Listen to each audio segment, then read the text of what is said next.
আসসালামু আলাইকুম এভরিওয়ান, কেমন আছেন সবাই? আজকে অনেকদিন পর চলে আসলাম ব্লগ নিয়ে। আশা করছি সবাই ভালো আছে। অ্যান্ড হ্যাঁ, সবাইকে ঈদ মোবারক। তো আজকে হচ্ছে বাসায় ঈদেরই ছোট্ট একটা দাওয়াতের আয়োজন আছে, তো ভাবলাম আজকের ব্লগটা আপনাদের সাথে আমি শেয়ার করি। তো আজকে কি কি রান্না হবে, কি কি খাবো, কি কি করবো, সব কিছুর ডিটেলস থাকবে আজকে এই ভিডিওতে। সো কোনোটাই স্কিপ না করে পুরো ভিডিওটির সাথেই থাকুন। সো প্রথমেই এখানে কাচ্চির জন্য প্রিপারেশন নেওয়া হচ্ছিল। মোটামুটি আমাদের বাসায় বড় ধরনের দাওয়াত হলে সবাই ডিমান্ড করে থাকে যে আম্মু যাতে এই কাচ্চিটা করে, তাই আম্মু সকাল সকালেই প্রিপারেশন নেওয়া শুরু করে দেয়।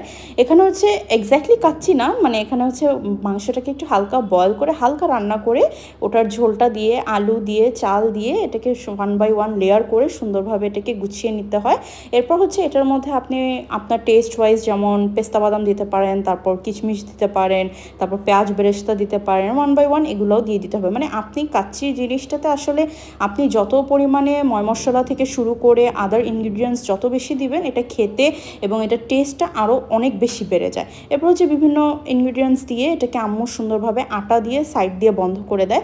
অনেকে এখানে অ্যালুমিনিয়াম ফয়েলও ব্যবহার করে থাকে, বাট যেহেতু ঈদের টাইম একদম দোকানপাটও সব বন্ধ এবং হাতের কাছে অ্যালুমিনিয়াম ফয়েল যথেষ্ট পরিমাণে তেমন একটা ছিল না, তাই এখানে আম্মু কষ্ট করে আবার আটা দিয়ে এটাকে সাইড দিয়ে বন্ধ করে দিয়েছিল। এটা মেনলি দেওয়া হয় যাতে সাইড থেকে কোনো বাতাস বা ভাপ বের না হয়ে যায় এবং পুরোটা ভাপ যাতে ভিতরে থাকে এবং একবারে যাতে কাচ্চিটা রান্না হয়ে যায়।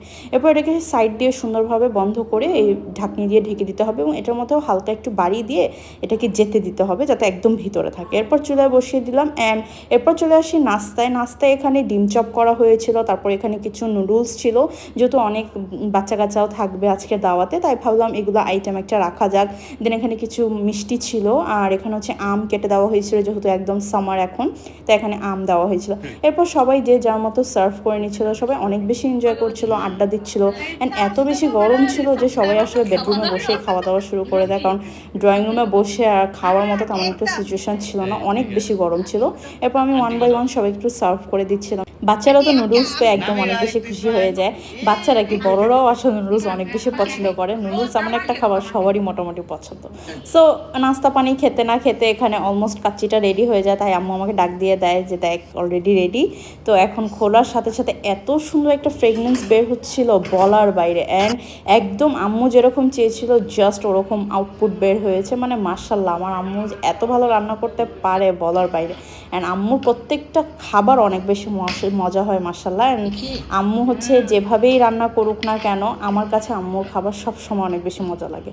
অ্যান্ড চলে আসে এখন কাচ্চিতে। মানে নিচে থেকে আম্মু খুব ভালোভাবে এটাকে নাড়িয়ে চাড়িয়ে নিচ্ছিল যে ভিতরে কোনো পুড়ে গেছে কিনা বা নষ্ট হয়েছে কিনা, বাট আলহামদুলিল্লাহ কোনো কিছু নষ্ট হয় না, অনেক বেশি টেস্টি হয়েছে। অ্যান্ড পাশাপাশি এখানে মুরগির রোস্ট ছিল, তারপর এখানে বাসায় ফিরনি করা হয়েছিল, সালাদ ছিল, ডিম ছিল। মানে মোটামুটি একটা দাওয়াতে যা যা থাকে সব কিছু এখানে রাখার চেষ্টা করেছিল। বোরহানিও ছিল, বাট আমি শ্যুট করতে ভুলে গিয়েছি। সো ওভারঅল সবাই অনেক বেশি দাওয়াতটা পছন্দ করেছে। আই হোপ আপনাদেরও ভালো লেগেছে। See you next, till then আল্লাহ হাফেজ।